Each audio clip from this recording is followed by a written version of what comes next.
Where is Daniel Robinson? Saturday night, that question on the hearts and minds of Daniel Robinson's family and friends gathered at the state capitol asking for more to be done since the now 25-year-old geologist vanished in the Buckeye Desert. My son is just not my son. He's also America's son, because this happened to a lot of families. Since then, his father, David, organizing search parties hoping to find his son. Volunteers showing up week after week, standing strong with the Robinson family. Daniel could be any one of us, and so we definitely need to bring awareness to the situation. If we don't speak up for him, and help find him, who will? Daniel and my son went to the same high school. Felt it was my duty as his neighbor to be here to support him and really try to figure out where Daniel is and bring him home safe. David's search parties found Daniel's Jeep Renegade rolled over in a ravine, airbags deployed, his clothing found inside out, boots and socks, wallet and laptop, no blood, no signs of injury, no signs of Daniel. God knows how much we can bear, and at times I feel like I can't really take but so much more. But in his weakest times, David says it's the volunteers that provide him strength. Everybody know that I call them my extended family. And so this video is the same thing. We all here have one common goal, and that's to find Daniel and also to bring light. We'll have the other families.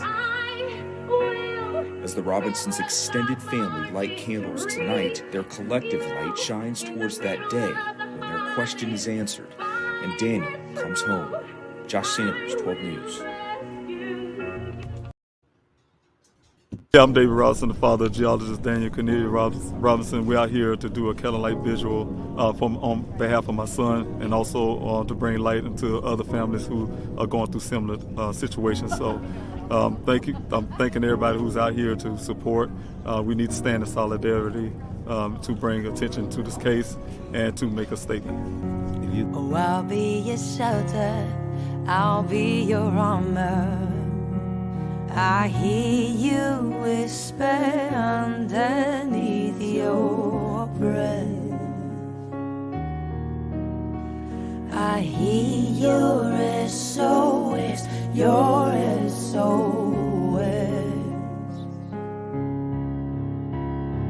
I will send out an army to find you in the middle of the darkest night. It's true, I will rescue you.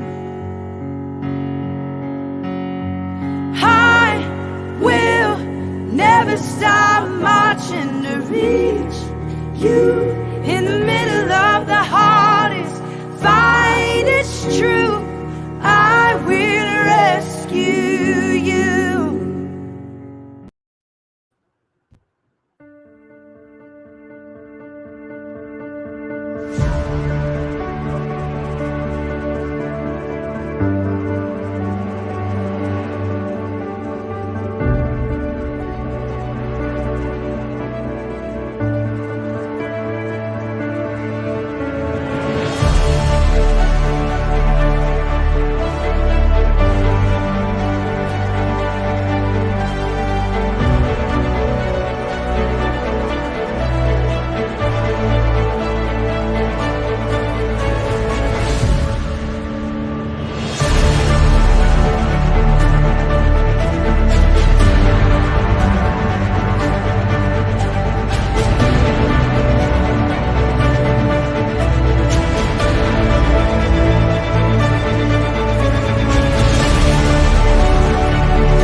3, 4, 5, 6.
I'm David Robinson, father of geologist Daniel Cornelius Robinson.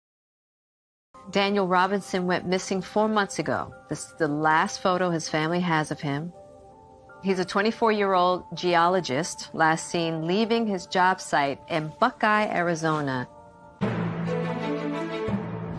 As the Gabby Petito homicide case garners national attention, another young person has been missing for nearly 3 months, and his family is desperate to find him. 24-year-old Daniel Robinson, a geologist, was last seen on the morning of June 23rd, leaving his work site in the desert of Buckeye, Arizona. David Robinson had only one thought on his mind as he drove the nearly 1,800 miles from his South Carolina home to Phoenix. I had to find my son. And I'm still searching for him. Thank you for coming out to this Q&A this morning. My name is David Robinson, the father of geologist Daniel Cornelius Robinson, who went missing from his job site in the desert of Buckeye, Arizona on June the 23rd. I'm here to stand in the gap for my son. I've been searching for my son since June the 26th. After he went missing, I was here in Arizona, started my investigation, started my search. My son had been missing, like I said, from his job site. The story is that he was with a gentleman at that, the only two at that well site that day on the 23rd, where he was supposedly had spoken with this guy for 10 minutes. He waved off, drove further out into that desert where he was never seen until this day. His vehicle showed up in a ravine right here behind me almost 30 days later on July the 19th, 2021. Everything he was wearing on his body, from his underwear to his socks, was lying right here on the ground. His safety vest that he was wearing that day, all laying on the ground about 3 feet away from that vehicle in the pile. His boot, one was another foot away from that pile of clothing. The other one is tucked under the front end of that vehicle. The story from the local police department when the vehicle was found is that my son has sustained no injuries, even though they felt the vehicle roll several times. He was able to, sustained a severe head injury though, and kicked his way out the sunroof, stripped his clothes, and walked off into the desert naked to cool up under the tree. One detective suggested that maybe my son decided to be away from his family, did all this to be away from his family, and join a monastery to become a monk. So this is where we're at in this. Of course, I have started my own investigation. Also hired a private investigation who, at the time, is an accident reconstructionist. Looked at this scene, found all the inconsistencies with the story that the Buckeye Police Department gave, all the evidence on the vehicle itself, the damage that didn't match terrain, the red transfer paint on the side that's nothing red in the desert. Also, the mallet that was on the vehicle after the initial crash, the first crash, that he discovered from the data that the Buckeye Police Department pulled from that vehicle, and also a sock that was found near the well site that matched the socks in the sock that's in the evidence bag that Buckeye Police Department collected. So I'm here today to do a Q&A for those who have questions about my son's case. My son's case had went national after 3 months of hard work on my part, putting out information to the local news channels, working hard day and night, putting emails, texts, calls, and visiting places just to try to get my son's name out there.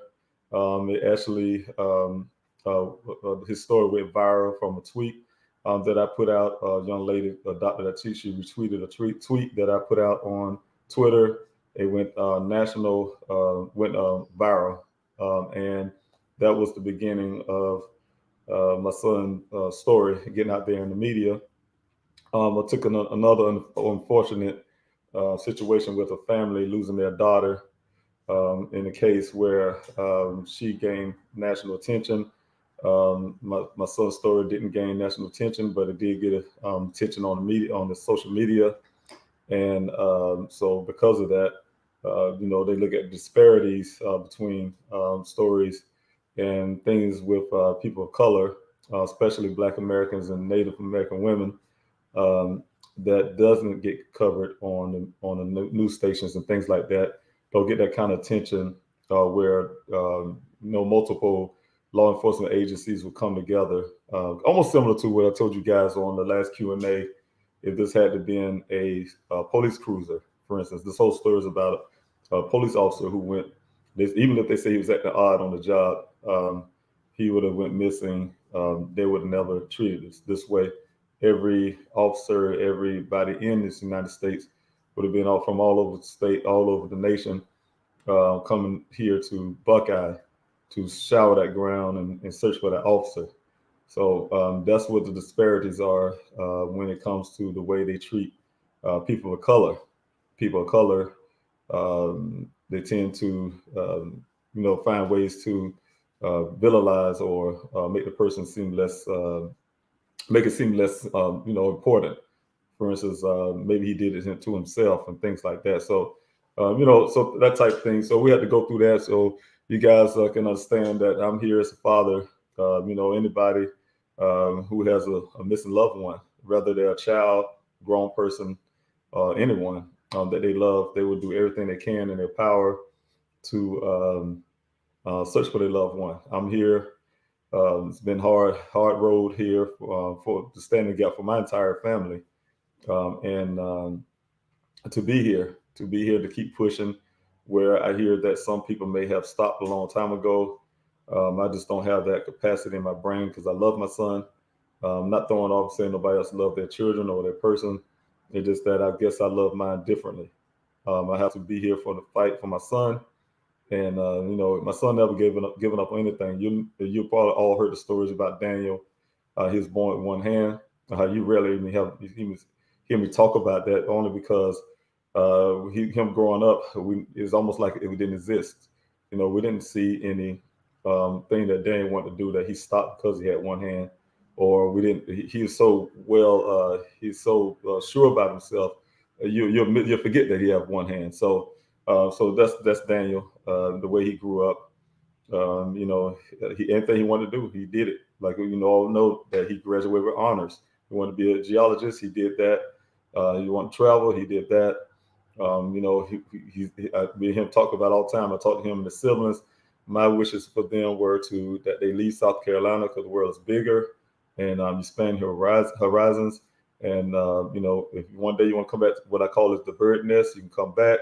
But your job is to try to go out there and establish your life the way you want to. So Dan decided to do that, come out to Arizona to do what he loved, and that's in geology.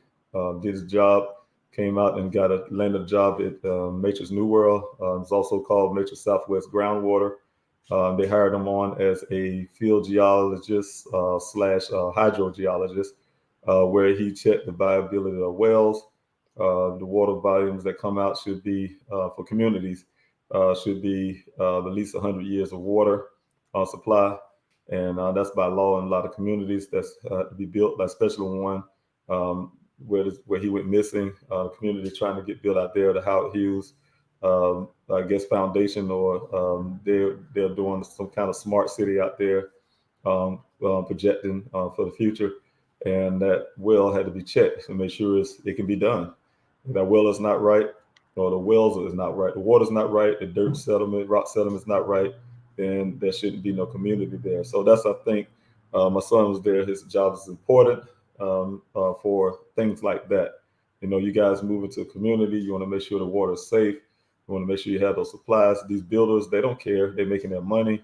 And if you guys so happen to buy a home and you find out, y'all struggling city-wise, how to get water, something simple as water. I worked for FEMA before, and when I used to drive trucks, and I used to work the hurricanes. I worked the Katrina hurricane to the one in Fort Myers, the Sanibel Island, that hurricane, and where I know how the importance of just simple water. I was the guy that delivered ice, and so we had the water, ice, and MREs, and I know the importance of things like that. Some people, we take that for granted, but if you move into a community that don't have that supply, and you have to rely on getting water elsewhere, things like that, it's devastating. So his job is important, and he was out there doing his job. Daniel's a guy that really, he knows right from wrong. He's been taught that way. He's been taught well, and if he believes in something, he stand up for it. For instance, you guys know also the first thing that happened when I came in here and I started trying to get local news channels to take my son's case. Been getting with them a lot. I give props to Josh Sanders. He is one of the champions on that. Nicole Gregg also was champion on that. Those two was really helped me out here locally to get started locally on local news.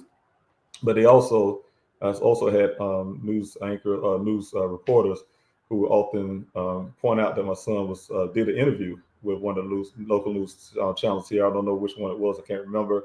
But he did the Black Lives Matter protest here in Phoenix. And that was against police brutality. Like I told you, I'm a victim of police brutality. And, so I know the ins and outs of how wrong that is. Again, I'll tell you, like John Lewis, the late John Lewis said, hey, you see something wrong, say something. You just don't stay still. You don't not move. You actually say something, you do something, and that's what Daniel is. He come from a good family, and we see something wrong, we're going to say something, so I'm proud of him and the way he think. He's a brilliant young man. He's very highly intelligent. Like I said, Daniel can do anything he want to do. He have plans for the future. He wanted to be an entrepreneur. He started his ways on that. Investor. He started ways on that. He wanted to travel and live abroad for a while, things like that. So he had plans in the future. Even the week of him going missing, he had plans with his sister to go hiking. He loved that. He enjoyed that type of stuff. We had plans to come out here in July last year to see his vehicle for the first time. Of course, I ended up seeing his vehicle for the first time in July in that condition. So Augusta came here today to give you a little outlook and a little bit of information. Of course, I came on last night. You guys may have missed that. It's so late at night. I had got a late start. I had a long day. I wanted to do a lot earlier before most of you probably went to bed. But I will have my searches again this weekend. I've been doing the push for that. Try to keep the searches, which is very important. At this point, I'm out there trying to recover my son if he's there, recover his remains, and I need help doing so. If you guys can help me out there, I really appreciate it. We do have plenty areas that need to be searched. I know you guys look at it as in terms of, hey, they've been out there for almost 9 months now. Yes, it's a few more days, it will be 9 months. Been out there, been here in Arizona. Since Daniel been missing, but being here in Arizona, going on 9 months of searching for my son. Yes, there's a lot of land out there. We did do about 20,000 acres of land, and it's a lot of work. Just put it like that. A lot of areas out there that remains to be searched. We have areas out west on the other side of the Honsop River, and I can tell you that river is not flowing. It's called a river. I learned that real fast in Arizona. Just because it's called a river don't mean they actually have water. That's only become a river usually when up north when it rains and stuff like that. Really hard, the rain come up those mountains and then it start flowing. So, but right now we're not in rainy season. I haven't seen rain any significant rain anyway since October, probably October, November last year here in Arizona. So you guys can come out and help. I really appreciate that. I had to cut scale down the searches, not being able to utilize the equipment that I really need.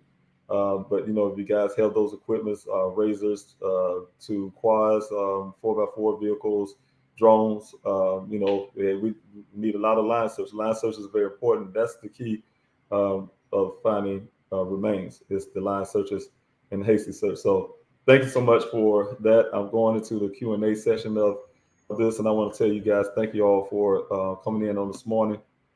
Again, hopefully by Monday I will have some new people in who want to do interviews. Try to get my staff so you guys can know what we're doing in the background and that type of thing. So give you something else about what's going on in support of finding my son. So thank you. Good morning, Nicole, for being here this morning.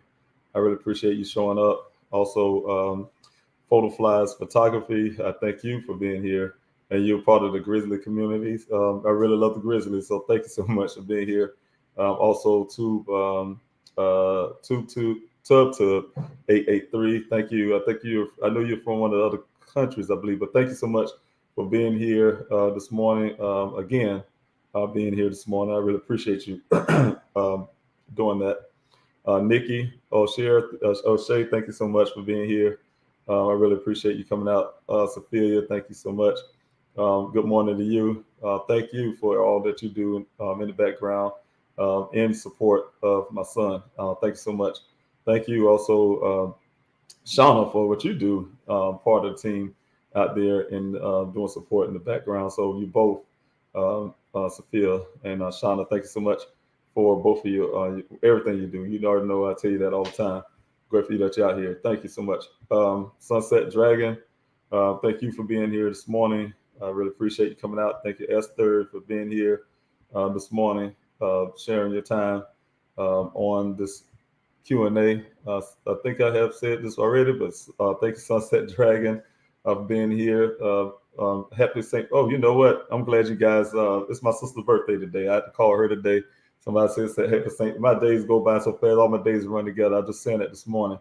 How all my days run together. So happy birthday to my sister out there in DC. So I'm going to call her. But thank you for being here, Wendy, on the Q&A this morning. I really appreciate it. And I'm glad you guys said that. Thank you to put a smile face. I do have to wish my sister a happy birthday. And so thank you for the reminder. So thank you, Carolyn, for being here off of Facebook. Good morning to you. Thank you for the loves and the hugs. I really appreciate it. We need those. Thank you for Barry for being here this morning. Thank you for everything you do in the background and all your work and your hard work. I really appreciate you being here this morning. Thank you, Leslie Beats, for being here. God bless you for everything. I really, really appreciate your time being here. Thank you, She Rose Nation, for being here again from Virginia. I really appreciate you coming out and helping in every way you can. Also, Lois from North Carolina. I got it right. Coming out. Good morning to you for being here again. I appreciate you. Appreciate you all. So far, I have a good turnout. I'm really grateful for that. Okay, I have Debbie. Thank you for being here. I really appreciate you. And let's see. I think you have a question there, but you guys, when you ask a question, please put the word. I didn't get to that part yet, but in the Q&A, I asked you guys if you can put the word question there so I can see it. And then put your question up, because that way I'm coming down the comment section. I'm looking for the word question or the letter Q, capital letter Q. You put a capital letter Q there before your question. That helps me see your question coming down the timeline. So I think there's a question. I'm not sure. Could someone have been with him and came upon him and made him remove his clothes, maybe at gunpoint, to where they took him for some reason? And that's what we're looking into. I don't have any evidence or anything about that so far, but that's one of the theories, working theories that I have as a father, just looking at his clothes being inside out, that type deal. Some people suggested that did he have to change clothes, and he took it off, changed his clothes. I can't have no evidence of that either. However, I can say that most time when I change clothes, I don't take my underwear and my socks off just to change clothes. Say, hey, if this clothes is too hot, like I'm out there in the desert all the time. I change clothes because I wear layers, and I have yet to take off my underwear and socks and shoes and boots. All of that just to put some lighter clothing on, that type deal. So, of course, you have to take your shoes off, take clothes off, but the underwear and socks is one thing that's a little different. So, thank you for that question. Again, if you have a question, put the word question there first or the capital letter Q so I can recognize your question as I'm coming down the comment section. Thank you so much, Debbie, for your question on Facebook. Also, thank you, the mysterious Maven Esquire. Thank you for being here this morning in the Q&A. I really appreciate you coming along. Okay, thank you also, Anna, for being here this morning. And again, if you guys have a question, please put the word question there, and then followed by your question. Were his clothes torn away, or does it look like he took them off himself? It wasn't torn away. As in, it looked like him taking it off himself. I can't say. I don't know if he took it off himself or not. All I do know that no, I don't think it was appeared to be. I didn't hear anything about tears or anything like that when the clothes was examined by my investigator. So I didn't hear anything like that from the Buckeye Police Department. So I wouldn't know. I personally haven't examined those clothing myself, but I had to rely on information that was given to me from my former investigator. So thank you again, Anna, for being here and off of Facebook. Okay, thank you. I believe I said this before. Thank you, Nikki, for being here.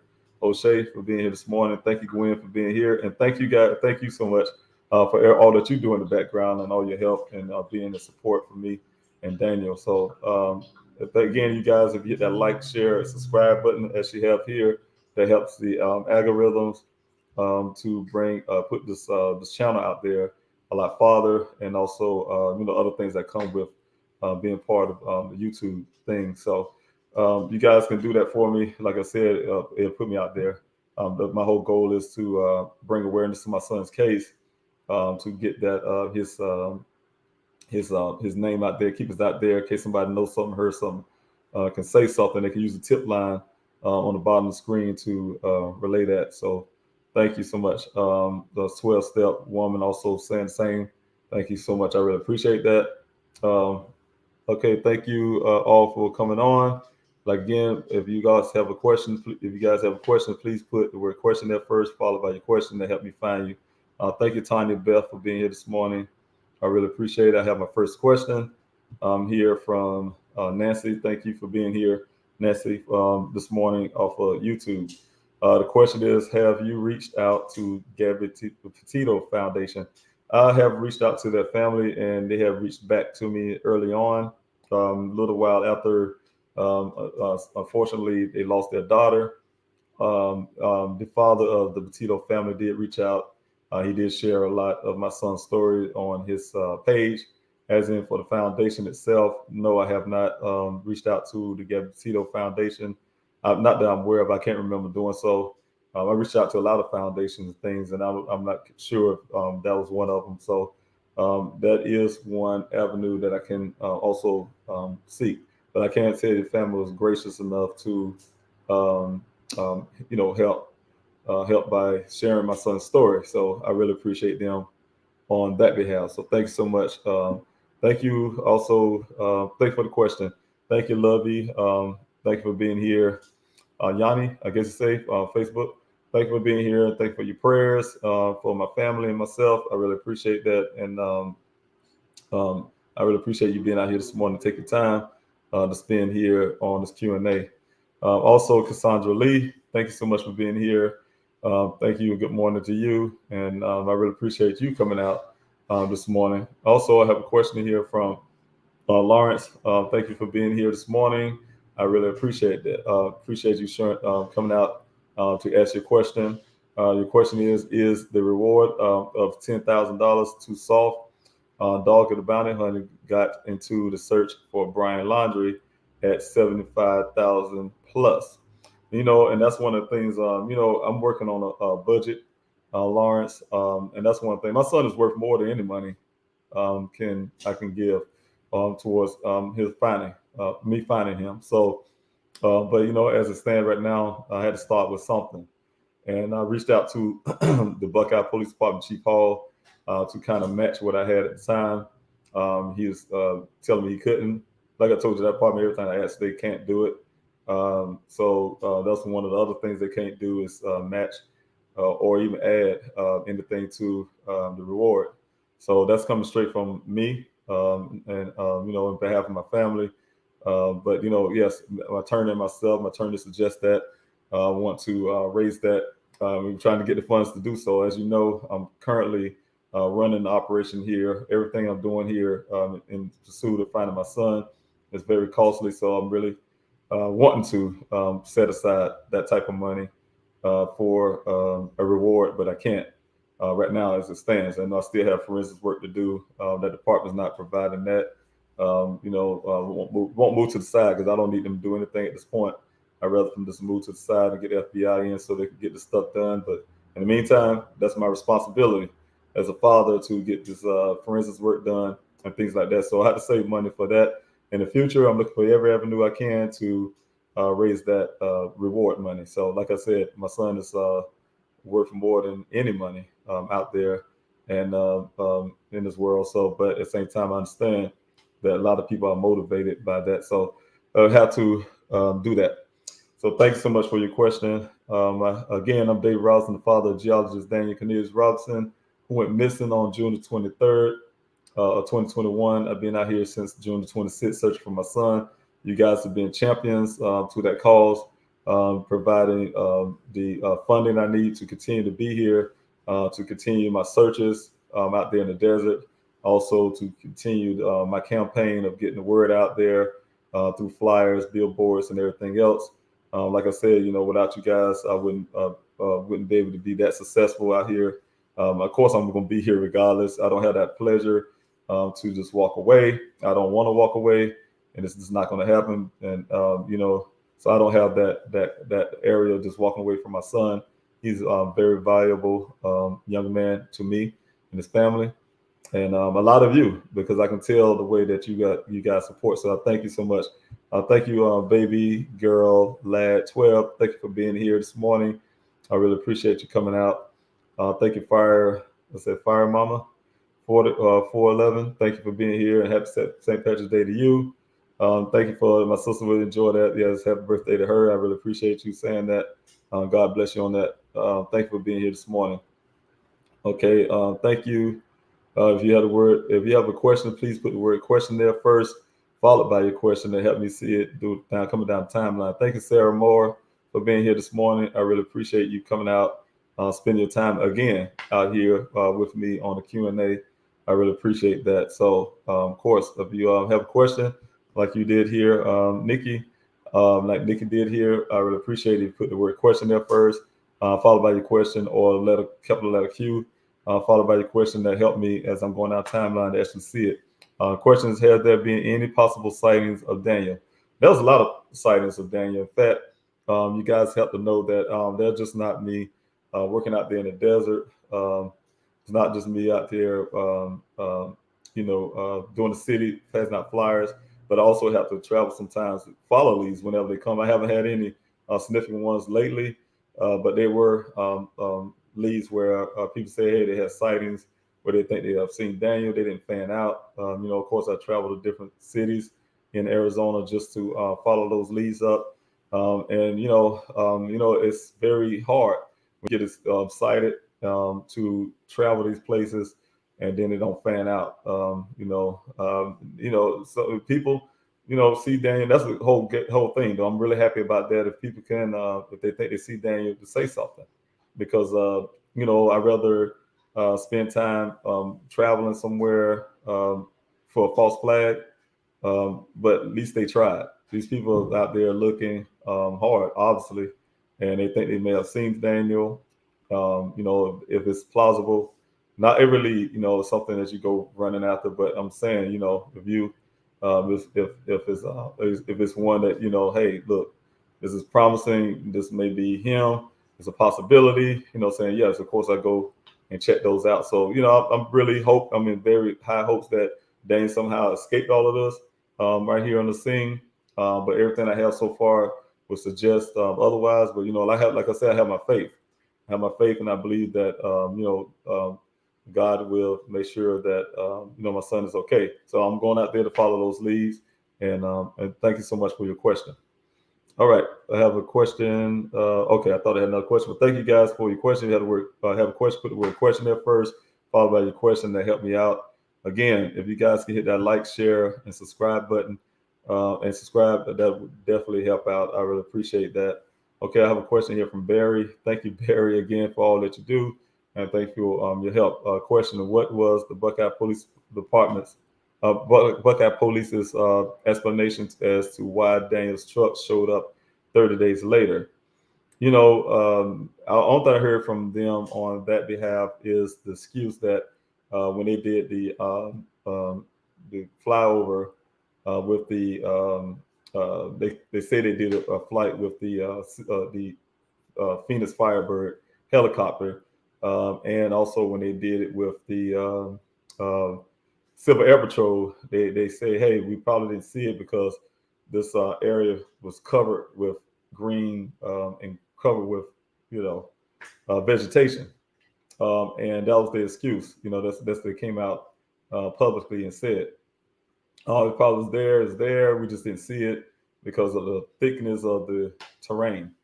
You guys know, you see the drone footage they provided for me at that. And the ones we have since we've been there, we out there all the time. That area right there is so thin, as in brush wise, you can see a person standing there. So, from the air. So, I can't be flying over that area like you say you have. I can't see you missing that color of a Jeep if it was there. Of course, their explanation is also to ignore the fact that the rancher who found the vehicle himself said 2 to 3 days prior, he was in this same exact area where the vehicle was found, and the vehicle wasn't there.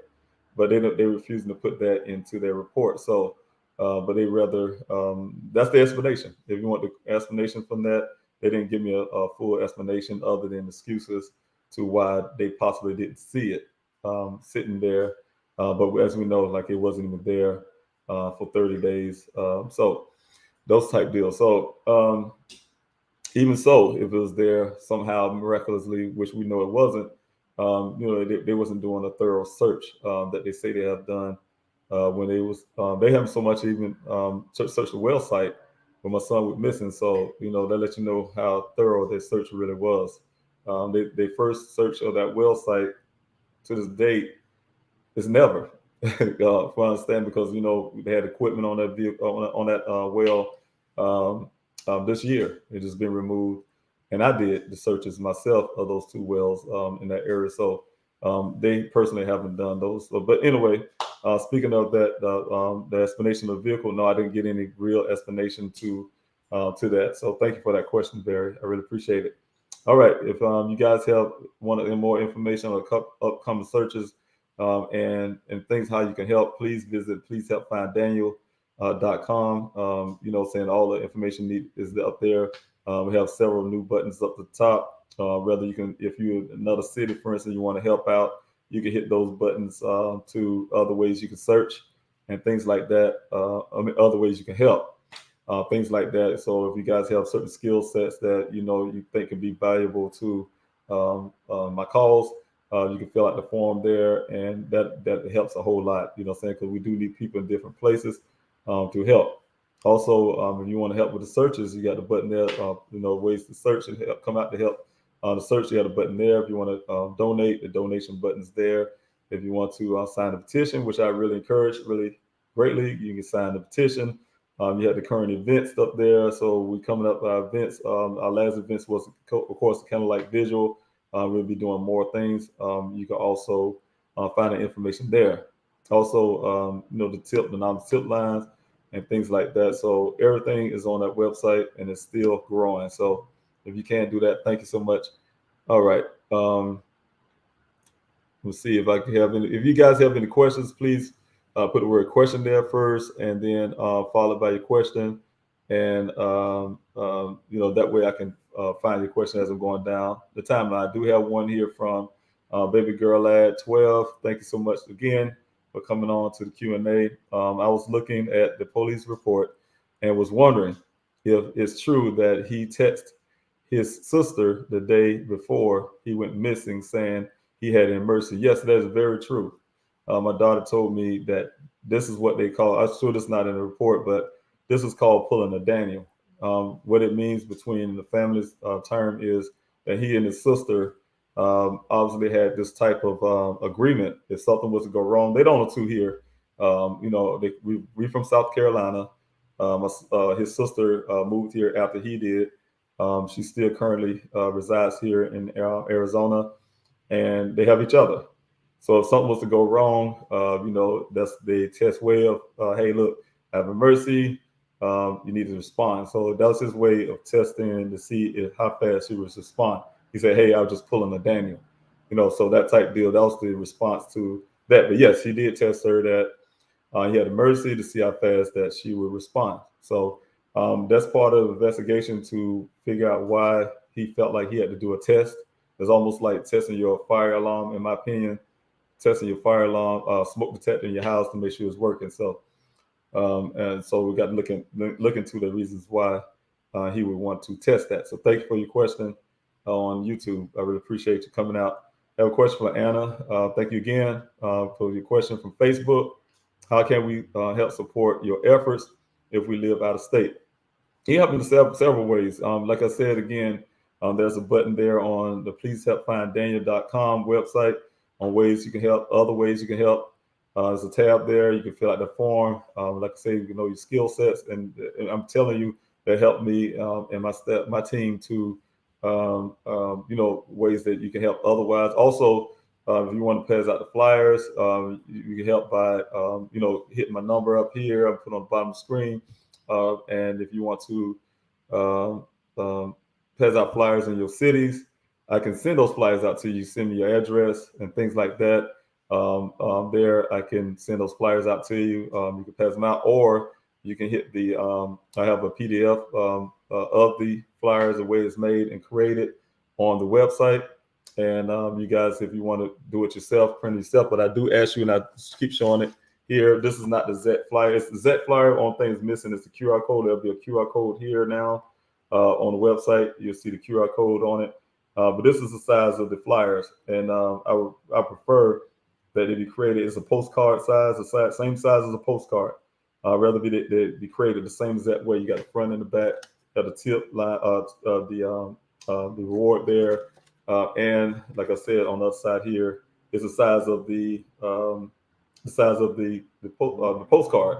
That's all it is a postcard, and and it's not so thin, it's not so paper thin. And the reason why I'd rather for it to be that way, I had it designed exactly that way for several reasons.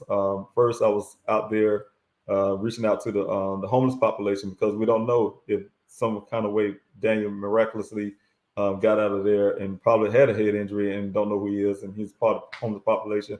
I had to go out and search those, I had to search the hospitals and everything. And the easiest way was then to have a big piece of notebook paper. It's easier to have a, could you imagine my first flyers when I first came here was the size of a notebook paper, and they were laminated. And it was hard for people to, to sit around carrying a big piece of paper around with them. So it's easy to put in their pockets. Anybody in the homeless population or in the streets, put in their pockets, their pocketbook and things like that. And the thickness of it, I have a lot of volunteers who like to tack them up on telephone poles and different areas. If it's raining, areas where some states it rain and things like that, a lot more than here. They need to be durable to stay up there as long as they can. And so that's one of the reasons why I prefer the thickness too. So not a reason, but if you can't do all that and you want to help any kind of way and you want to do it, I'd rather for the flyers to get out there one way or the other. So that helps getting that word out, and that's help. Like I said, it's very important for every city, every state to have those flyers, because the person who may have seen something, heard something, could so far some reason live in South Carolina now, or live in Georgia, or live in New York. And so if somebody we get the word out there, and they jot their memory, and they can say something, see something, hit that tip line up, and give their information. So I really appreciate that. So also the tip line, I want to point out that you guys, if you hit that tip line up, if you don't want to speak to the operators, which is live, they're there 24 hours, 7 days a week. I'll take a call. You can be anonymous, or you can stay non-anonymous, or you can be anonymous. They will take your call, but if you decide that you don't want to talk to anyone, you can, like on the bottom of the screen here, you can just text the word tip to that number, and you still can stay anonymous if you like. So thank you so much for that, you guys. Look for questions. If you have any questions, please put the word Q there, letter or word there, followed by your question, like Anna did here, and I can find it. I have another question here from Sarah Moore. You asked me, I think yesterday, to call your public number. When is the best time of the day to call? I'm up late normally and don't want to disturb you. I'm up late myself. I can tell you a lot of times my phones, because I've been in and out of doing meetings or certain little things. My phone, sometimes I do turn the ring off. So you probably call me when the ring off. Sarah, I'll be looking for your call today, and I will get back to your call. I go down there, and I apologize. I'm sure you're down on that area where I can call you back, and I will call you back. Or I can leave you a text, call you back and text you also. So I will be getting to that, catching up on those things on that public cell phone. So if you guys have called on yesterday, I had a couple meetings yesterday, and I believe because I had to ring off. But yes, I'm up kind of late too. But I can tell you, if in the later time of the night, I would not be having the ring on. But I will be checking and monitoring for text messages, and I try to get to much of them as I can. So again, I will try to reach out, make sure I reach out to you today, and we can discuss. I think I can't remember what you want to discuss on it, but whatever it is, we can discuss that also. And I really appreciate you doing so, using that public line, because that's what it's for. I really appreciate that. Thanks so much. Again, if you have a question, put in the word question first, like Brooklyn's Finest here did, and then followed by your question to help me go down the comment section to find it. The company Lamar emailed me info for New York and New York billboards. How can I send it to you? Yes, we have. I think that's right. You supposedly have those flyers coming, I believe, because I do have flyers going to Brooklyn. I'm sure you're the same person. Yes, you can just text me. Just text me, and I'll give you the way that you can send me that information through the text. So text me again. I'm sure you did. That's probably why you put that here. Like I said to Sarah, I will be checking that when I get off this Q&A, and then I'll follow along with answering you guys back to your questions. So thanks so much. I have a question here from Sophia. Thank you again for all your hard work in the background. Is the tip line connected to the Buckeye Police Department? No, this is not. This is my investigator myself.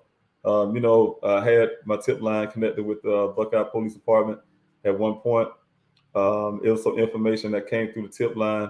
They decided not to tell me about it, Detective Biffin, and he said some things about, I did this and that without alerting us about it. And a couple of things about that started reason why I did that. First of all, they have the tip line on their own. Second of all, they're not doing much work to try to help me find my son. And the third thing is, I realized I don't work for the Buckeye Police Department. I do not work for them. They work for me. And so it's not my responsibility to work hard. They come to me and say, they'll start using my tip line as if it's their own. Hey, look, this came blah, blah, blah, so on, so on. They're not putting no efforts and work into finding my son, and they sitting back like I'm their employee doing the work for them. It turns out I even had them call me and say, hey, I haven't had anybody hit me up from your searches lately, which I do have the website set up in searches, for instance, where if we find some human remains, take the pictures, and those things are sent up to the Buckeye Police. I have to do that because of their human remains. They need to collect those things. So we have to have that going. But at the same time, certain things, no, I don't have them as, connected, so with that anymore, not with the tip line. There's a paid tip line. I'm paying for that out of my pocket, and, they're not bossing that for me. So anyway, That's the question to that is no. Thank you so much for that question, Sophia. I really appreciate it. Also, I have a question here from Baby Girl Lad 12. Question is, did Daniel have any contact with any family the day he went missing? I just wonder if there is any proof that Daniel actually made it to his job site safely that day. No, he did not. We didn't have any contact with him the day he went missing. Like I say, Daniel went to work early. I know he worked late. Worked late, or he worked, or he'd been moving around late that night. So according to his search, his pattern, phone pattern. But as in on the 23rd, no, we didn't have any contact with him since the day before. His sister was the last person to talk to him, no, we didn't have any contact from that day. So as in him making it to that job at all, that's part of my investigation to find out that even happened. So I have my suspicions too. So about that, checking into the whole story. I'm not a person like the Buckeye Police Department would take a person's word for something. This man sitting at this well site and say, hey, this is where the narrative need to go. And this is what the story I'm going to tell you. But then, at the same time, like I said to you guys, this guy changed the story twice. Three times. He had told two different officers saying two different ways that he realized that Daniel was missing. It's written two different ways. Also, he personally told me a whole another story added to the story he had. So, I don't know if Daniel been there or not. That's one of the things that, like I said, part of the investigation, and I will get to that answer eventually. So, thanks so much, and thank you, Brooklyn Finance, for the birthday wishes for my sister. She would appreciate that if she's watching. I'm not sure if she is or not, but I'm saying happy birthday to her too, and I will be calling her once I get out. Thank you, Anu, for being here. Thank you for all your hard work. In the background, also what you do and your passion for my son's case. I really appreciate you being here. Thank you for being a moderator. Also in the chat, tip line here. If you see something, hear something, or remember something, say something. And like I said, the late John Lewis say, hey, look, if you heard, if you see something wrong, say something. I can't see a person seeing that I'm here all these months searching for my son, and they know something and they're holding it back. We all have a character of person, and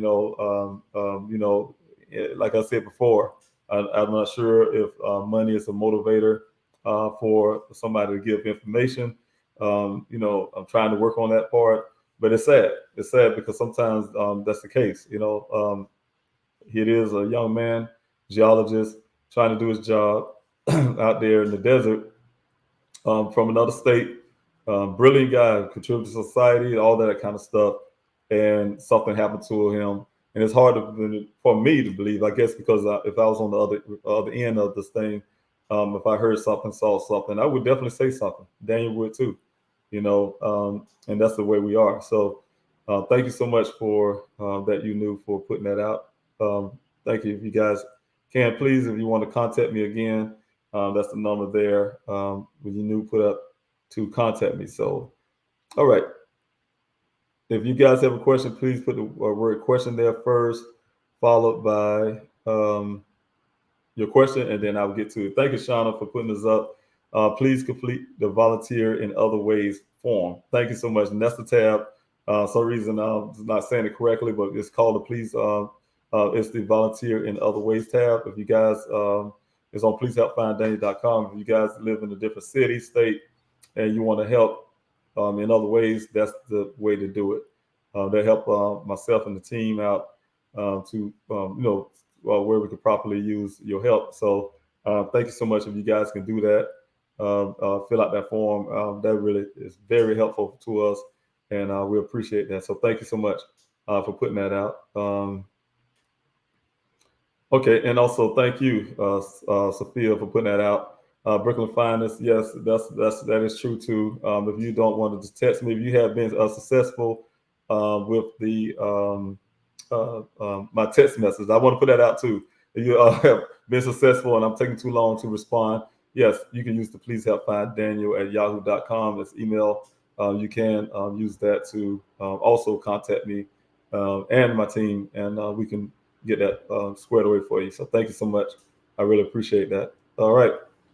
All right, thank you for your questions. Again, I'm David Robinson, the father of geologist Daniel Robinson, doing this Q&A to answer questions that you may have about my son's case, about my son, my family.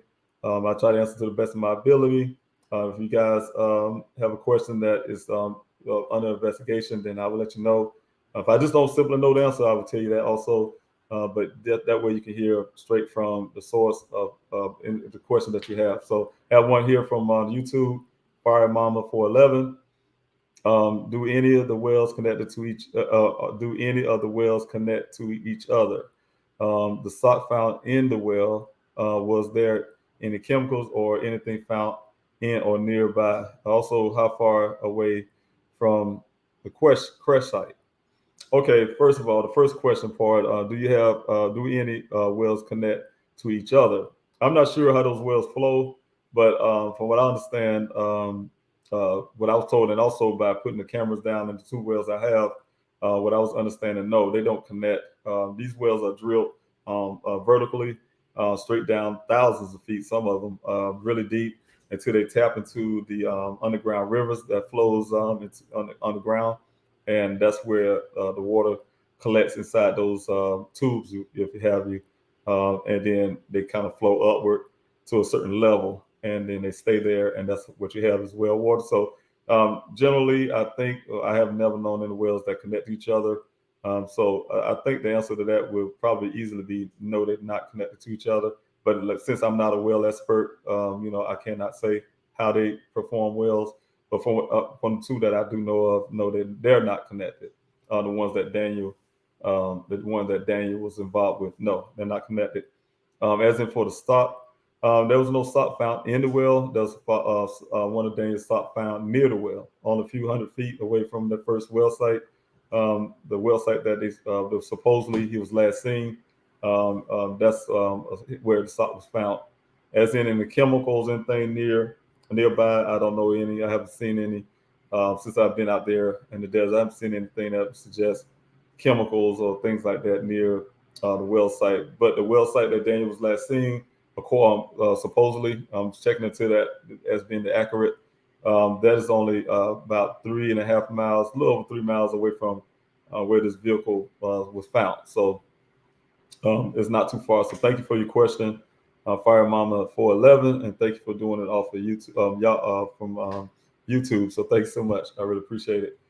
Baby Girl Lad 12 have a question. Is it true that Daniel may have arrived at the Waffle House the day prior to him going missing by foot? Was it typical of him to walk instead of driving? Could he have been carjacked and felt fear? Now, his vehicle was at home, so yes, he did take a what I was understanding. He said he took a bus ride, and also I think he took if I'm not mistaken, an Uber, if I remember correctly. He told us he took an Uber back home.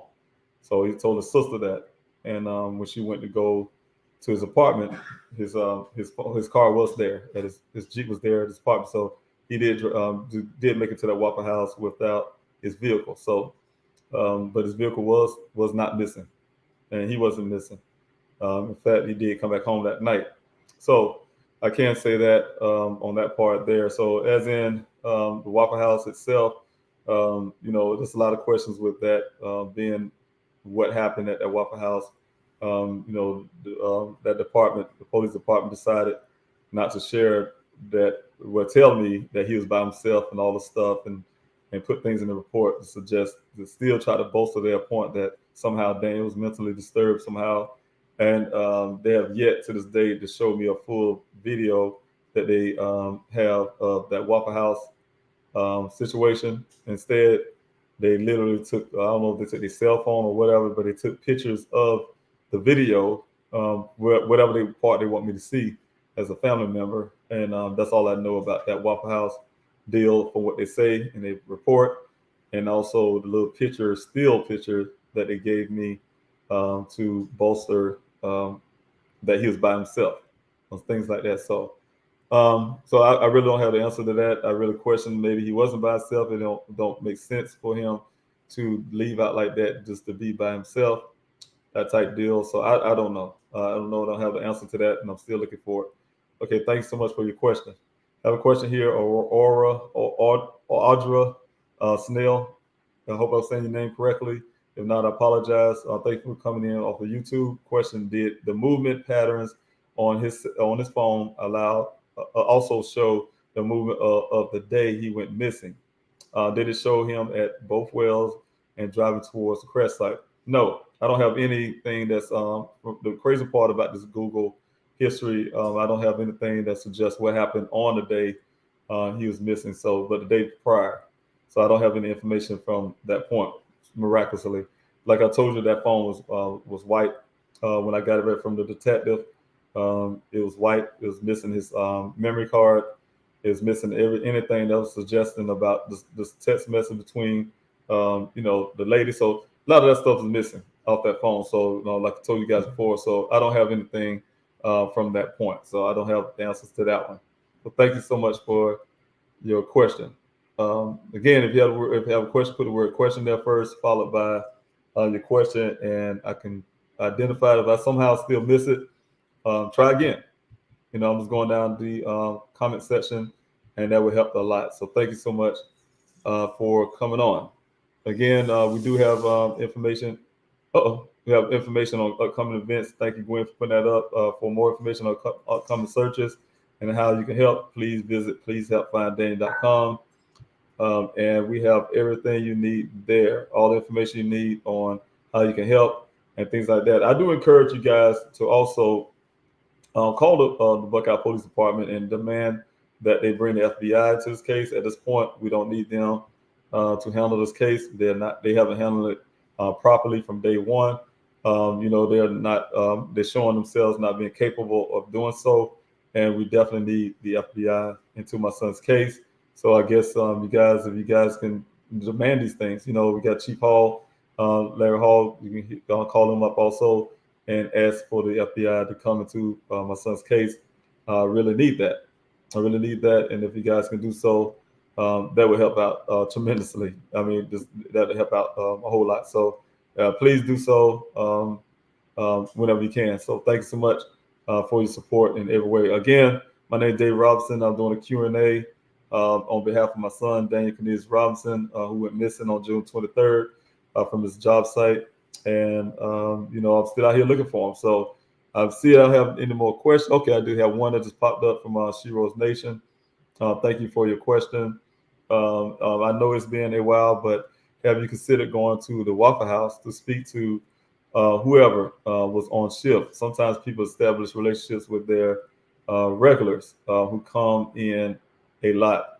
From my understanding, Daniel was never regular at the Waffle House. In fact, they saying he was a regular, but he never suggested that to his sister or mine. We didn't even know there was a Waffle House. We have Waffle Houses back in South Carolina, and Daniel mentioned the Waffle House, and he mentioned it as if it was his first time going, to that Waffle House. So, but not according to the report. Report would make it suggest that the lady was saying that he's a regular. He always come in normally this way.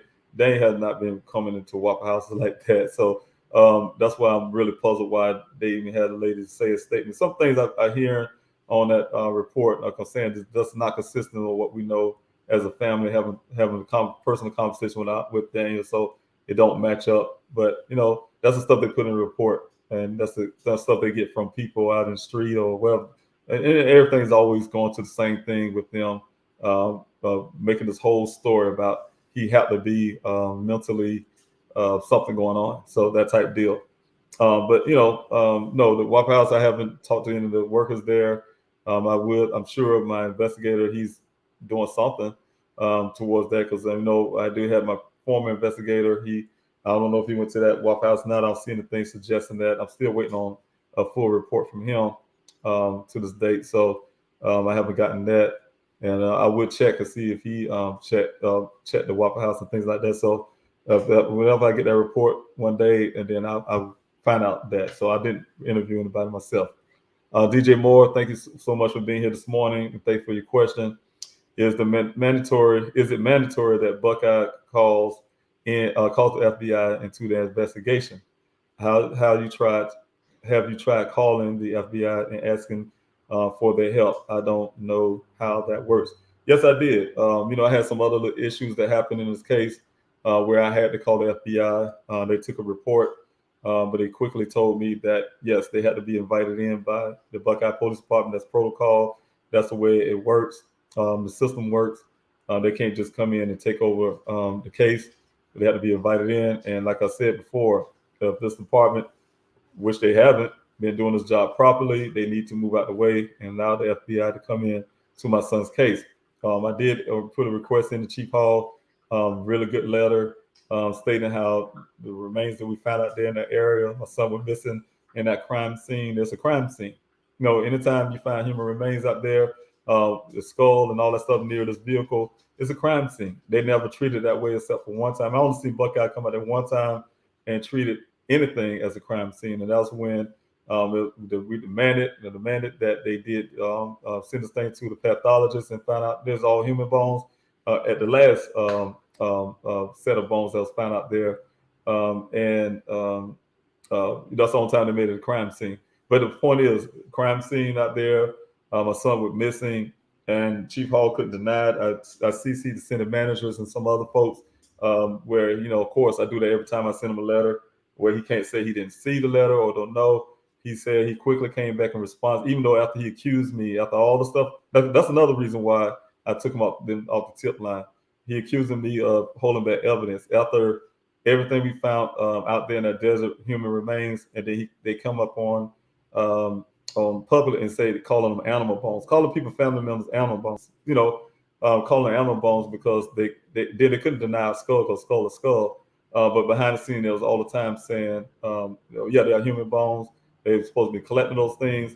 But then when it came national, they tried to call everything we found out there animal bones. They even called it animal bones, the ones that we found lately, animal bones, until it came back from the pathologist, human bones. So from a different department. So yeah, they had to call the FBI in. He said he was going to have a case review after I sent that letter. My attorney quickly sent a letter to them and asked that I be a part of that. They ignored that request. They secretly had this case review with the FBI without me.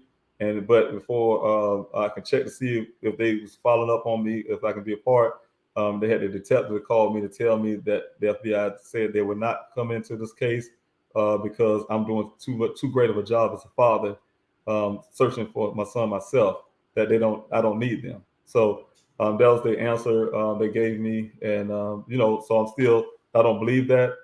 I believe that's a bunch of crap. And so I'm still asking them to bring the FBI into this case. So, that's the reason why they're not here, because they have to be invited in. So thanks so much for that question. All right, baby girl lad again, have you been able to get in contact with Instagram in regards to restoring his deleted photos? No, I have not. I don't know how to go through that process. I had to go through most likely my attorney to see if she can help me figure that part out. So thank you for that. That is something to think about. See if it's possible to pull up anything in relations to where it was deleted, who deleted, that kind of stuff like that. So, we got to look into that. That's part of, I'm sure, something I hope investigator would look into, the PI. So thanks so much for the question. Oh, we have a question here. Has your PI been able to get access to camera footage from Caitlin's residence? No, I haven't heard anything from Buckeye Police Department to suggest they would have done that. I'm sure it's been this long. She got rid of that a long time ago. That's my opinion. I don't know if she recorded it or not, or whatever she did, but I can probably most likely know that most cameras, and when I understand, my son told me personally, he said she had a Ring type camera. So I know Ring probably hold on to stuff like that long. I don't know the length of time, but I know most camera systems only have a 30-day write over. So it's been a long time now. So no, I don't think so. I haven't heard him say anything, either one. My former investigator, nobody even checking to who this other lady is. So still looking for that answers also. So thank you for that question. Have one here from Ciro's Nation. One last question. Have you considered the possibility of Chief Hall never conducted the FBI, because contacted FBI because he doesn't have a good relationship with them since he's under investigation himself about 3 years ago. Yes, he's been suspended for falsifying documents, that department, and one even quit because of that. That department is known to falsify documents. I mean, I can almost look at the report that I have. Like I said, it's probably a lot of reports out there, but I have the original, which was called at the time, the first report they gave me was a partial report because they said it wasn't completed. They had the detectives finish writing everything up. They finished with my son's case. That was over with. They turned over all the evidence to what should have been evidence, disclosing and all this stuff over to me that day. In terms when he told me he's giving me this final police report, finalized police report. They did so. They finally gave me that finalized report, and so they did have that. But like I said, I look at the reports now, going through them, comparing them together. Sentences have been changed, and this has been changed to bolster as an offense for themselves and things like that. So to me, I call it falsifying reports. Also, with the human remains we found out there, I got alerted that Buckeye was trying to take credit for that. Like I told you again, that's another reason why I took them off my stuff, because I realized they was using me as like I'm working for them. They put their hands in their pockets, wasn't doing anything, and they waiting on me to get the answers for them, like I'm working on a payroll. And they take credit for remains that the volunteers found. I had to go change that, call the Maricopa County exams office and tell them, hey, that's falsifying report. They apologized and they changed it. So those type things. So with this right here, no, I really have doubt that the FBI really would say something like that. Hey, Mr. Robinson, you're doing such a great job out there looking for your son. You're doing better than us. You don't need us. You're doing better than us. You're so good at it. You're doing better than us. I do not believe that. Saying with all the resources that I need out there, I'm relying on you guys through GoFundMe, relying on my own money and things like that, and spending my own time with volunteers out there scrubbing that ground to you guys, putting out the word. I mean, all this kind of stuff, and we're doing a better job than the FBI. Come on now. I can't even interrogate anybody. I can't ask questions, can't look into their things. I don't have that power. So, I can do whatever a citizen can do. I'm limited to that kind of thing. So it's impossible for me to do a better job than the FBI. So I doubt that. So thank you for that question. And yeah, I think it's a great possibility that the FBI has never been contacted. Just like I think it's a great possibility that Firebird helicopter that he told my auntie, they told my auntie that they put in the air didn't really happen. And that's only based on the guy at the well site who told me otherwise, that it didn't happen. So he was out there the entire day that it's supposed to happen. He didn't see or hear any helicopter or see any officers out there. So that's his testimony to me, So, I have questions and doubt about a lot of things with that department. Okay, again, Fire Mama 411, thank you so much for your question. Was there credit card transactions traced? How often did he use Uber, and was his rides and driver interviewed and looked into? As far as I know, he only used that Uber once, and that was from that Waffle House. As far as I know, Daniel have his own vehicle, so I didn't see him just using Uber. He had no reason to use Ubers, and so I think he only used it at one time for whatever reason. That Waffle House deal, as in his credit card stuff. Yeah, we track that all the time, so we know what's going on with that. That's some things I can't put out there in public, but I can tell you everything, if anything, would be tracked already. So by us and also by the investigators. So thank you so much for that question. I really appreciate that. I have one here from Hildy. Hope I say your name correctly. And from you coming from YouTube. I didn't catch the name of the chief and officers at Buckeye. Need their names, then I can refer to them later when I call, and I will tell them that Norway is also watching. Oh yes, well, Chief Larry Hall is the chief of police there, of Buckeye. We also, I could put that on the bottom of the screen. We have also his assistant chief, Sanders, there. And let's see here. I got here. his Chief Sanders there also there, Hildy, and I think that put it on the bottom. Maybe I already had it there. His Chief Sanders, Assistant Chief. So Chief Hall, Larry Hall is his name. Also, the Detective Biffin is the detective in charge of the case. So those are two that contact people with those. If you guys want to reach out and voice your concerns, or I don't know Hilda from Norway, but saying hey, you can do what you want to do. That's your what you can. But I do know that especially you guys here in the United States, you have a lot of power too, and you do too, Hildy, also from Norway. I really appreciate your phone call. They don't know exactly where you're calling from, so you got your concerns, you have the concerns, and you are watching. I really appreciate that, but especially ones here in Arizona and all over the country. You guys want to say something, by all means, you can do what you want to do on that. I really appreciate it if you do. I really appreciate that. So thank you so much, Hildy. I want to hear from Melissa. Thank you so much for coming in, Melissa Peck from YouTube. Thank you for being here this morning. I think that I thought it was a question, but I think it's more of a comment. Thank you so much for being here this morning. Again, if you guys have a question, put the word Q question there, or letter Q, capital letter Q. As I'm going down the comment section, I can find your question and I can answer them accordingly. So thanks so much. I have one here from Sarah Moore. David, I've been thinking about the story given about Daniel acting strange. Could this be a telling lie? Perhaps he's saying your son was acting weird, strange, because he knows he was drugged. Thoughts?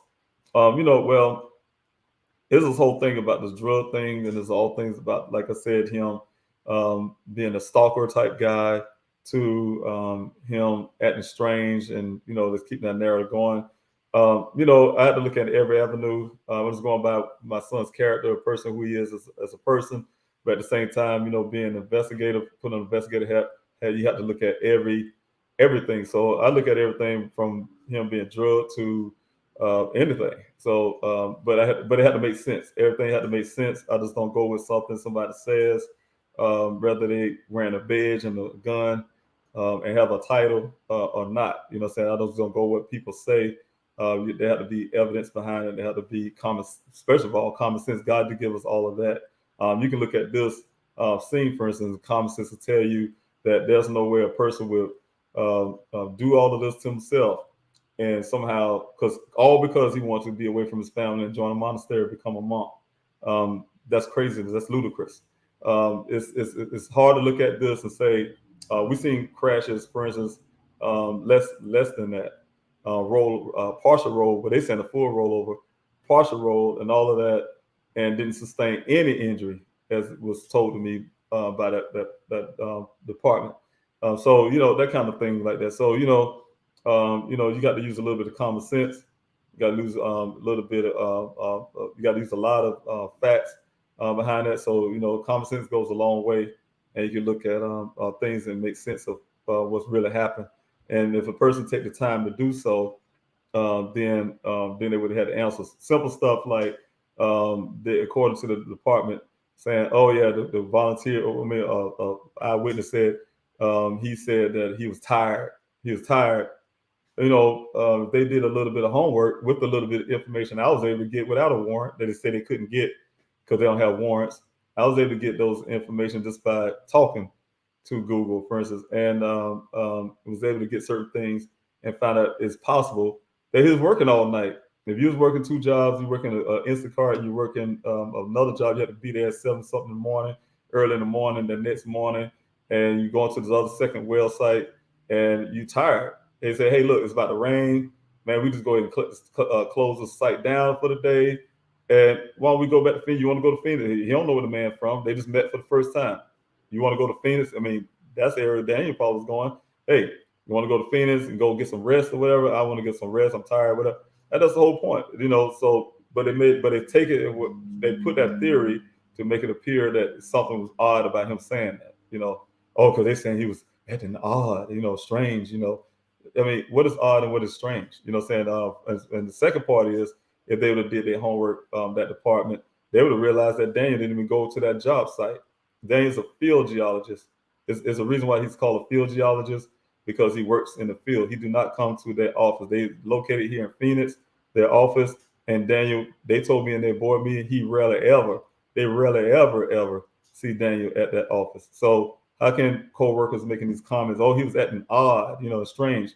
It all don't add up. That's the first thing as a detective I would have been asked to say, okay, why are these people saying this? And he wasn't even there. So how you can give an opinion about him acting odd before he went missing, and you didn't even talk to him? You haven't seen him in the office. So that kind of thing. So, just do a little bit of homework.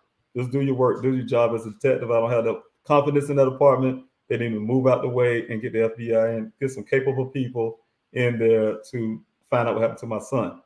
Again, Aurora Snell, thank you for your question. What caused Dan to feel the need to tell you that Caitlin had a Ring camera? Was he worried about her? No, he was saying that, when Daniel came back to retrieve his canopy, and, of course, I'm thinking as a father, like, okay, what is, first of all, what's the canopy doing in her backyard?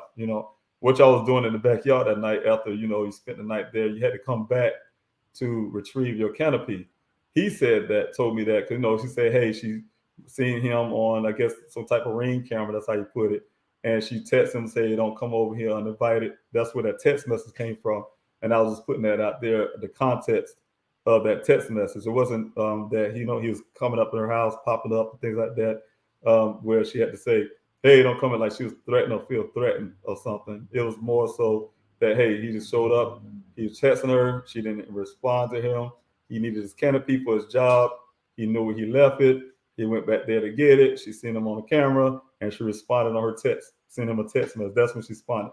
So that's what it's all. It's something simple as that. So thank you so much for that question. I really appreciate that. Again, I'm Dave Robinson, the father of geologist Daniel Robinson. I'm coming down to the end of this Q&A. If you have a question, put the word question there first, followed by your question, and I can get to it. Thank you, Chad, for being here. Thank you for coming out there to the searches, being a volunteer that's actually come out there to help. I know you're a fellow geologist also, and I really appreciate your help in some of those areas. Are the more recent reports put out on the Buckeye Police Department, out by the police department, available to us, or just original one from September the 23rd? Well, the original one from September 23rd, I'm sure you guys don't have that because first of all, it was the final report. It was the one I have, the final report, and also it was unredacted. So I have that. They literally told me it was the final report, Chief Hall, when he gave it to me. And then they continue on adding things once, like I said, my son's case became kind of national. So that's when things start changing, start adding things here, adding things there. I think they call it a supplementary, where they can go in. Departments can go in and add things, say, oh, yeah, well, by the way, we did this, we add this and add this. So I think legally they can just go in and just add things, which is fortunate for them, because if you need to, in my opinion, make yourself look good some type of way, you can go in there and do that. But anyway, the whole point is, I think it's multiple. I don't know which one that you need, but the one they have now, you can, I think, go on their website and pull that newest report that they have out there. So I don't know. I haven't seen it. I did get disturbed by some things, I guess, because I didn't take the time to really look through their report, even the one I have. When they say, oh, the father says, I'm still on that because it makes me angry. Some things they said that my daughter said, she said that she didn't say to them, and they put it in their report to bolster that whole thing, about the narrative, like I said, they want about my son. So, I don't know the most recent report that you may be looking for or what's available out there. I really, at this point, am so disgusted with their reports that, I don't like to read falsehoods. I don't like that. In my opinion, there's a lot of falsehoods in there. And the only thing it would do for me is make me angry. And so I try to stay away from their reports as far as I can. So I just stay with the original reports that they gave me.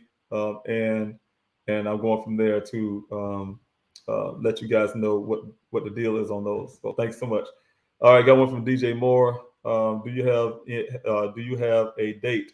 They claim that the Firebird flew out searching for Daniel. I found their website. I can try to request the flight log on that day.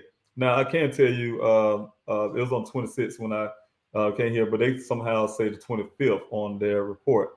I was told on the 26th when I got here. My auntie called and she alerted me that they called her back. She called and demanded that after they decided they were going to go out, they looked for my son. She demanded it, and somehow or whatever she said at the time, they decided to put that bird in the air. She was real excited. She called me about it. I was just got here in Phoenix when she called me and alerted me that. So it's around. They put on 25th, but from my recollection, it was on 26th. So you can check those two dates, but I tell you, it was on the 26th of June when they put that Firebird in the air from Phoenix. So thank you for your question. Again, my name is Dave Robinson, the father of geologist Daniel Robinson. I'm coming down to the end of this Q&A. If you guys have questions, put the Q there, followed by your question, or put the word question like DJ Moore did here, and then followed by your question, and help me find you. So thank you so much. Okay, I think I just had one. Thank you, Yanu, for this. Baby girl lad 12. Thank you for your question. Saw in the report that his friend visited him the weekend before he went missing. Is that true? Yes, he did. He had one of his friends from another state that came down to visit. I don't know the length of time that he's been there. When I was talking to my son the few nights before he went missing, he did mention his friends with an S, but later hearing that it was only one that was with him here in Arizona that came to visit, but he soon left to go back home. So don't know the exact date he left, but it was told us before he went missing. So thanks so much. Thank you, Mr. Larnell, for being here this morning. Thank you for all your help, brother, of everything you have done for me since meeting you. I really appreciate you being a really great friend and also a person helping out in the background. A lot of people don't know how much help that you are for this whole cause, and I really appreciate all your hard work. Thank you so much. Again, I'm Dave Robinson, father of geologist Daniel Robinson. I really appreciate you guys, everybody coming in to join me on this Q&A. I will be back again on most likely tomorrow. If not, it'll be Monday. Hopefully, I will have some guests coming in on the Q&A by Monday, and we can go from there on some current events and things like that, and tell you all how what we're doing to continue my search for Daniel. So it's very important if you guys can join in on that one on Monday for that. So you guys can find out the ways you can help and things like that, and what we're doing and stuff like that, and how you can be involved. So look forward to that. I'm really excited about that part. And also, if you guys can, don't forget, if you can, please, I really need you, if you can. I was asking all the time, and I'm really grateful when you do. Please go to pleasehelpfinddaniel.com. You can find all the ways that you can help. One of the main things is to sign the petition and to donate. So I have two ways of donating, and that's the GoFundMe. And as I've said before, since GoFundMe do not reflect on how the money is used. We'll be putting that up pretty soon, but it reflects how much GoFundMe has been collected since the GoFundMe was created. But I can't tell you it's been constantly used to do everything I'm doing to stay here in Arizona to fight for my son, and I'm really grateful for you guys when you do so. Also, for those who don't like the fees that GoFundMe take out, because they don't give me everything. Some people ask for the Cash App. The Cash App is there also for you to donate if you like. If you want money to come direct without certain fees. I really don't know about the fees or Cash App or either or, but you knew she put it here. Thank you, New, for adding that on there. There you go. The Cash App address is there where you can find if you want to donate that way without worrying about fees. So thank you so much, you knew, for that. Appreciate. Okay, I think I have a question from Larnell. Yes, well, I have a question from Larnell. I'm gonna hit that up real quick here. But thank you so much. If you guys want to help in any kind of way, I appreciate it. Thank you, Larnell, for your question. I apologize and see it the first time. When was the last time Buckeye Police Department or the city has contacted you? Buckeye, it had to be in January. I think it was in January when I had requested them to come out to my searches, and they did to do some, search the well that I asked them to question to check in the mines out there that I asked them to check. So that's the last time I heard from them. Like I said, that relationship between myself and the Buckeye Police Department went down, all the way down. Once my former investigator gave them all the evidence that he found about this whole incident here, this whole scene, that suggests that it's staged. When they heard that, they got all the evidence, and I mean, like physical evidence from my former investigator. They shut down on me. They stopped talking to me. They stopped contacting me about updates. Loans, the story was about how they wanted this thing to be. They was talking to me all the time. Once their theory was challenged by physical evidence and facts, they shut down on me. So that type of thing went down a long time ago.